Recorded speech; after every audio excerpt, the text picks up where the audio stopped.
కేంద్ర జలశక్తి మంత్రితో భేటీ తర్వాత ఏపీ మంత్రి నిమ్మల రామానాయుడు మాట్లాడుతున్నారు. అలా చూద్దాం.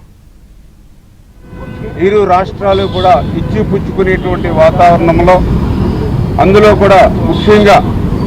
మరి 3 అంశాల మీద ఈరోజు మీటింగ్లో కూడా నిర్ణయాలు తీసుకోవడం జరిగింది. అందులో ఒకటి ఏదైతే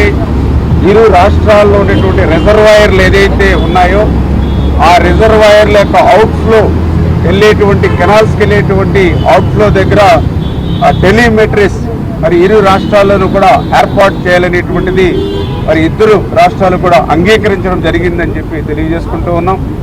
అదేవిధంగా రెండవది శ్రీశైలం ప్రాజెక్ట్ ఏదైతే ఉందో ఇది తెలుగు జాతి సంపద. అటు ఆంధ్రప్రదేశ్ రాష్ట్రానికి కానీ తెలంగాణ రాష్ట్రానికి కానీ అత్యంత కీలకమైనటువంటి శ్రీశైలం ప్రాజెక్ట్ని మనం కాపాడుకోవాల్సిన అవసరం ఉంది. ఆ ఉద్దేశంతో శ్రీశైలం ప్రాజెక్టుకి ఈ మధ్య కాలంలో ఏదైతే రిపేర్స్ విషయంలో కానీ రక్షణ విషయంలో కానీ ఏదైతే మరి నిపుణులు ఇచ్చినటువంటి ఏవైతే డైరెక్షన్స్ ఉన్నాయో వాటిని ఫాలో అయ్యేటువంటి విధంగా మరి త్వరలోనే ఆ శ్రీశైలం సంబంధించినటువంటి ఆ రిపేర్స్ రక్షణ చర్యలు కూడా వెనువెంటనే తీసుకోవాలనేటువంటి నిర్ణయం. అంటే ఏదైతే సిడబ్ల్యూసి ఏదైతే గైడ్ లైన్స్ ఇవ్వడం జరుగుతుందో సిడబ్ల్యూసి రికమెండేషన్స్ ఏదైతే ఇవ్వడం జరుగుతుందో వాటిని దృష్టిలో పెట్టుకుని ఆ శ్రీశైలం ప్లంజ్ పోల్ అదేవిధంగా రక్షణ చర్యలు కూడా వెంటనే చేపట్టి ఆ శ్రీశైలం ప్రాజెక్టుని అటు తెలంగాణ ఇటు ఆంధ్రప్రదేశ్ కాపాడుకోవాలనేటువంటిది కూడా ఇరు ముఖ్యమంత్రులు దృష్టిగా నిర్ణయం తీసుకోవడం జరిగిందని చెప్పి కూడా తెలియజేసుకుంటూ ఉన్నాం. అదేవిధంగా మూడవది ఏదైతే ఈ యొక్క కృష్ణా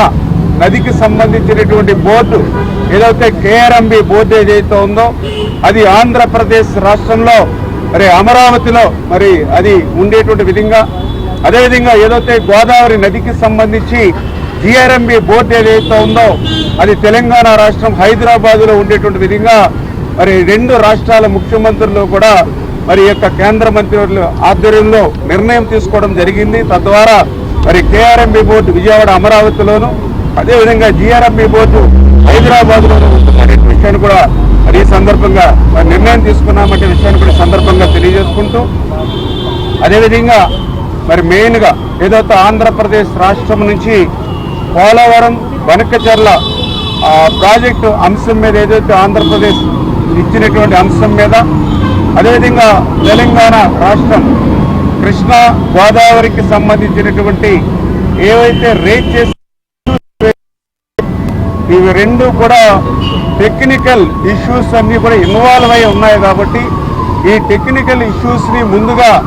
ఒక పరిష్కారం చూపేటటువంటి విధంగా ఒక కమిటీని నిర్ణయం తీసుకోవాలని ఏదైతే ఈ యొక్క కృష్ణా గోదావరి ఇష్యూస్ అదేవిధంగా పోలవరం బనకచెర్లకు సంబంధించినటువంటి ఈ యొక్క 2 సబ్జెక్టుల మీద కూడా మరి ఇటు టెక్నికల్ అదేవిధంగా అడ్మినిస్ట్రేటివ్ ఆఫీసర్స్తో కలిపి ఒక కమిటీని ఏర్పాటు చేయాలని చెప్పేసి కూడా ఒక నిర్ణయం జరిగింది. ఎందుకంటే ఈ కమిటీ ద్వారా ఒక బేసిక్ మెకానిజం ఏదైతే మరి బిల్డప్ చేసుకుని ఒక మ్యాప్ని ముందుకు తీసుకునేటువంటి విధంగా ఈ యొక్క టెక్నికల్ అదేవిధంగా అడ్మినిస్ట్రేటివ్ ఆఫీసర్స్తో కలిపేసేటువంటి కమిటీ కూడా పెద్ద కాలయాపన లేకుండా రేపు మండే లోపుగానే ఈ కమిటీని కూడా ఏర్పాటు చేసుకుని ముందుకెళ్లాలని చెప్పేసి కూడా నిర్ణయం తీసుకోవడం జరిగిందని చెప్పి తెలియజేసుకుంటూ అంటే ఈ రకంగా ఈ కమిటీ ద్వారా 2 రాష్ట్రాలకి కూడా న్యాయం జరిగేటువంటి విధంగా ముందుకెళ్లాలని చెప్పి ఇరు రాష్ట్రాల ముఖ్యమంత్రులు కూడా కేంద్ర జలశక్తి పాటిల్ గారి ఆధ్వర్యంలో మరి నిర్ణయం తీసుకోవడం జరిగింది. ఎందుకంటే ఈవేళ ఒక్కడే మాట్లాడటం జరిగింది. డిఫరెంట్ స్టేట్స్ ఉండొచ్చు అదేవిధంగా డిఫరెంట్ పార్టీస్ ఉండొచ్చు కానీ తెలుగు ప్రజలు ఒక్కటే ఆ ఉద్దేశంతో కలిసిమెలిసి పని చేసుకోవాలి అనేటువంటి ఆలోచనతో ఒక మంచి స్నేహపూర్వకమైనటువంటి వాతావరణంలోనే ఈరోజు అటు ఆంధ్రప్రదేశ్ రాష్ట్ర ముఖ్యమంత్రులు చంద్రబాబు నాయుడు గారు కానీ అదేవిధంగా ఇటు తెలంగాణ రాష్ట్ర ముఖ్యమంత్రులు రేవంత్ రెడ్డి గారు కానీ కేంద్ర మరి జలశక్తి మంత్రివర్యులు సిఆర్ పాటిల్ గారి నాయకత్వంలో ఒక మంచి సమావేశాన్ని ఏర్పాటు చేసుకోవడం జరిగింది. చేత ఏదైతే ఈ సమావేశంలో కూడా పాజిటివ్గా ఇప్పుడే ఏదైతే కొన్ని విషయాలు ఏదైతే చర్చనీయాంశం వచ్చినాయో వెంటనే ప్రాజెక్టు విషయంలో కానీ, అదేవిధంగా ఏదైతే టెలిమెట్రీ ఎయిర్పోర్ట్ విషయంలో కానీ, ఏదైతే గత 15 కాలం నుంచి కూడా కలుగుతున్నటువంటి ఆ యొక్క కేఆర్ఎంబి జిఆర్ఎంబి బోర్డ్స్ విషయంలో వెంటనే ఈ మీటింగ్లోనే నిర్ణయం తీసుకోవడం జరిగింది. ఏదైతే మిగిలిన విషయాల మీద టెక్నికల్ అంశాల మీద కూడా రేపు సోమవారం లోపల మీటింగ్ చేసుకుని దాని మీద కూడా ఆ టెక్నికల్ బేస్ అంతా ఉంది కాబట్టి దాని తర్వాత మనం ఒక రోడ్ మ్యాప్ తీసుకుని ముందుకు వెళ్దామని చెప్పేసి కూడా ముఖ్యమంత్రి ఆధ్వర్యంలో తీసుకోవడం జరిగింది. ఇది మంచి శుభ పరిమాణం, తెలుగు ప్రజలందరికీ కూడా శుభ పరిణామం. ఎందుకంటే ఈవేళ అటు కానీ కానీ 2 నదులు కూడా అటు తెలంగాణకు కానీ ఇటు ఆంధ్రప్రదేశ్ రాష్ట్రానికి కూడా ఇద్దరికి కూడా చాలా జీవనాధారమైనటువంటి నదులు. అంచేత ఇటువంటి మంచి వాతావరణంలో స్నేహపూర్వకమైన వాతావరణంలో కూడా ముందుకు వెళ్ళడం ఒక ప్రజలందరికీ కూడా శుభ పరిణామం అని చెప్పి మీ ద్వారా అందరూ కూడా తెలియజేస్తున్నారు. ఏదైతే ముందుగా ఈ కమిటీకి సంబంధించి అటు ఆంధ్రప్రదేశ్ ఇటు తెలంగాణకు సంబంధించినటువంటి ఎవరైతే టెక్నికల్ సంబంధించినటువంటి వారు అదేవిధంగా కూడా ఇన్వాల్వ్ అయి ఒక కమిటీని రేపు సోమవారంలోనే అంటే సెంట్రల్ గవర్నమెంట్ వారి యొక్క ఆధ్వర్యంలో ఈ యొక్క కమిటీ ఉంటుంది. ఈ కమిటీ ఏదైతే రేపు సోమవారం లోపల ఆంధ్రప్రదేశ్ రాష్ట్రం నుంచి ఎవరు ప్రాతినిధ్యం ఉంటారు, అదేవిధంగా తెలంగాణ నుంచి ఎవరు ప్రాతినిధ్యం ఉంటుంది అనేది రేపు సోమవారం లోపల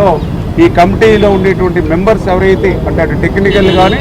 ఇటు అడ్మినిస్ట్రేటివ్ ఆఫీసర్స్ నుంచి కూడా తీసుకుని రేపు సోమవారం లోపుగానే ఆ కమిటీని కూడా మీకు ఏర్పాటు చేస్తామని